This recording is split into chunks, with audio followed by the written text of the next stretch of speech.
आजकल समाज में पित्त की थैले में स्त्रियों को पथरी बहुत तेज़ी से हो रही हैं। उनके प्रति कुछ पुरुषों को भी हो रही हैं। स्वामी जी इस पर प्रकाश डालिए और आगे की जानकारी दीजिए, क्यों बढ़ रही है पथरी? आपकी महान कृपा हो। स्वागत और अभिनंदन सभी दर्शकों का।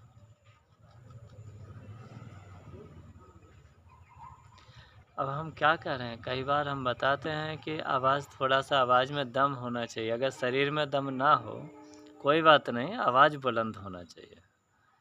और आवाज़ जिसकी बुलंद नहीं होती तो उसकी बातें श्रोताओं के समझ में नहीं आती हैं, लोग बोर हो जाते हैं। आवाज़ ही तो वो एक जादू है, शब्दों का एक अपना एक जादू होता है जिससे साइकोलॉजिकल इफ़ेक्ट पड़ता है, प्रभावित होता है, प्रेरित होता है व्यक्ति।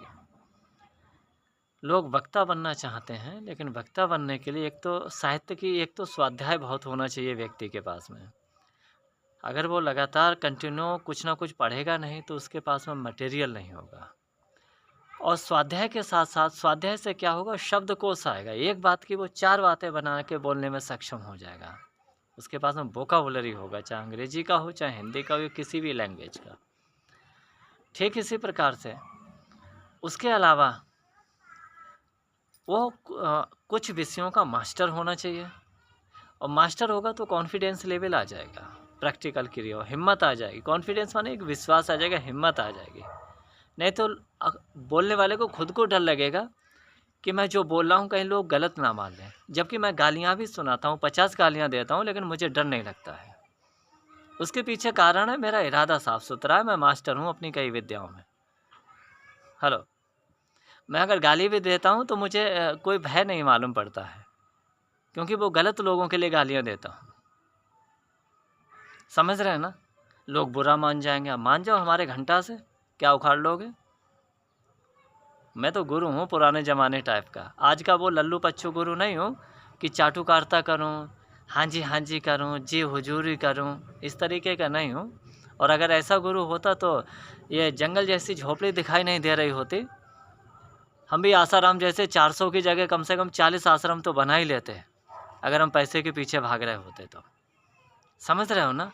मीठा ज्ञान देते ना तो बहुत सारे चेला चेलियों की लाइन लग गई होती। हाँ, कोई पाँव दबा रहा होता, कोई हाथ दबा रहा होता, और कोई तो साला गला ही दबाने की सोचता जो है। समझ रहे हैं ना? तो बातें बनाने के लिए शब्दकोश होना चाहिए, मास्टर होना चाहिए अपने विषयों का, और एक्सपीरियंस होना चाहिए, एक लंबा अनुभव होना चाहिए उसके जीवन में, और इरादे साफ होना चाहिए दूसरों के कल्याण के।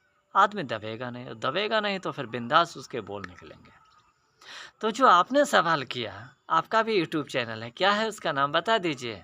Yoga and Ayurveda point. क्योंकि कोई तुम्हारे जैसी लेडीज होंगी सीधी सादी सी, वो तुम्हें देख करके खुश हो जाएंगे। हमको तो सुनने के लिए बड़ी हिम्मत चाहिए और बड़ी पढ़ाई लिखा, या तो अक्लमंद आदमी चाहिए, या जिसने बहुत सत्संग किया है, बहुत तरह के लोगों के बीच में रहा है, लोगों को सुना है, वो हमको समझ पाएगा।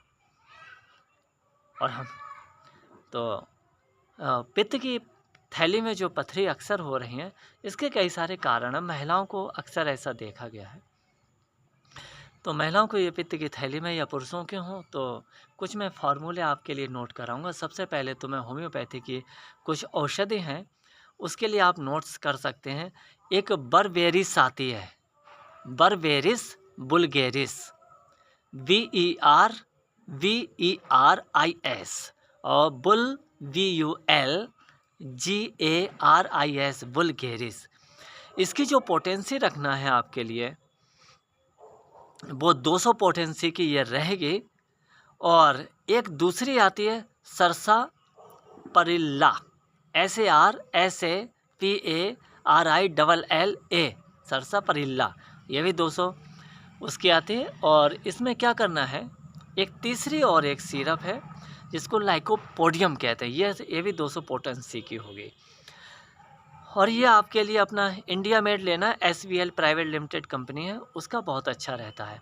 अब करना क्या है, ये जो मैंने ऊपर की 2 औषधियाँ बताई, जिसमें बर्बेरिस बुल्गेरिस है और सरसा परिल्ला जो है, इन दोनों की 10-10 बूंद 10-10 ड्रॉप आपको लेना है लगभग आधा कप पानी में। अब जब ठंड का मौसम हो तो हल्का पानी को गर्म कर लेना, हल्का सा, नाम मात्र को उसका ठंडक छुटाना है। और ये सुबह आपको लैट्रिन जाने से आधा घंटा पहले या फिर लैट्रिन जाने के 15 मिनट बाद। और दूसरा नियम है, कुछ भी खाने से आधा घंटा पहले या फिर आधा घंटा बाद, जैसे खाना खाया, नाश्ता किया, कुछ भी खाया, ब्रेड और ये फल फ्रूट कुछ भी खाया, उससे आधा घंटा पहले पिए या फिर बाद में लें और इसको घूंट घूंट करके पी जाओ। उसके बाद जो लाइकोपोडियम जो आपको बताया है, उसके लिए आप इस दवा को, जो 2 दवा ऊपर की हैं शीशियाँ, बड़े में आएंगे और काफ़ी दिन चल जाएंगे, सस्ता आइटम है, 500-600 में तीनों शीशी आ जाएंगे।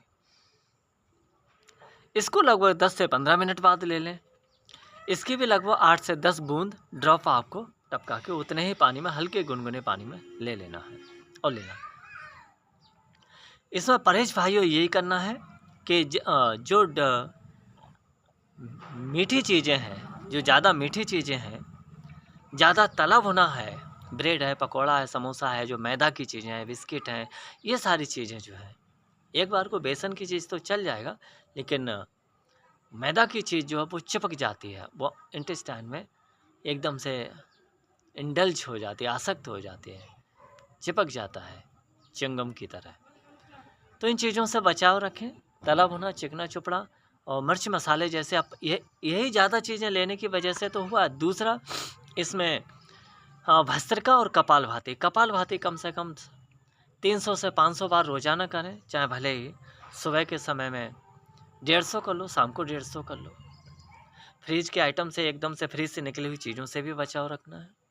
और जिसमें चेपादार चीज़ें हैं, जैसे कि अरवी है, जिसको घुइया भी कहते हैं उत्तर भारत में, उड़द की दाल है, जो हजम करने में बड़ा कठिन हो, भारीपन होता है, उन चीज़ों को कम से कम खाएं और रात्रि में तो स्पेशली ऐसी चीज़ें खाने से बचें।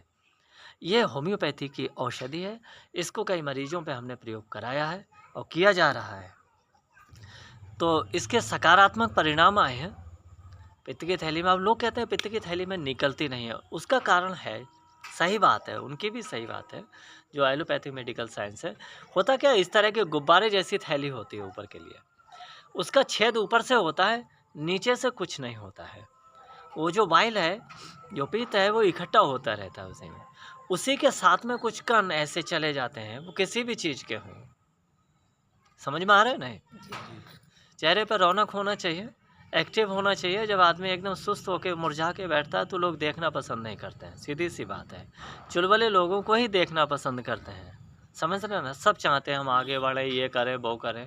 घंटा कुछ नहीं कर पाओगे जब तक कि सामने वालों को बांधने की आपके अंदर कला नहीं होगी। लोग क्या देख करके देखना पसंद करते हैं, क्या सुनना पसंद करते हैं, अगर आपको ये चीज़ समझ में आ गए तो समझो आप जो है बड़ी बड़ी सभाओं को हैंडल कर सकते हैं। तो चर्चा चल रही थी, कहाँ बोल रहे थे हम? हाँ, ये जो पित्ताशय होता है, पित्त की जो गॉल ब्लैडर होता है, ये ऐसे होता है गुब्बारे की तरह, तो ऊपर से इसका वो होता है। अच्छा, इसमें जो होता है, किडनी में होता है क्या, एक तरफ से उसमें नली होती है, फिर नीचे की तरफ ऐसे नली होती है, बीच में वो होता है। तो इसमें से इधर से कोई दवा जाती है, अंदर जाके काम करते है, दूसरी तरफ से निकल के नीचे पेशाब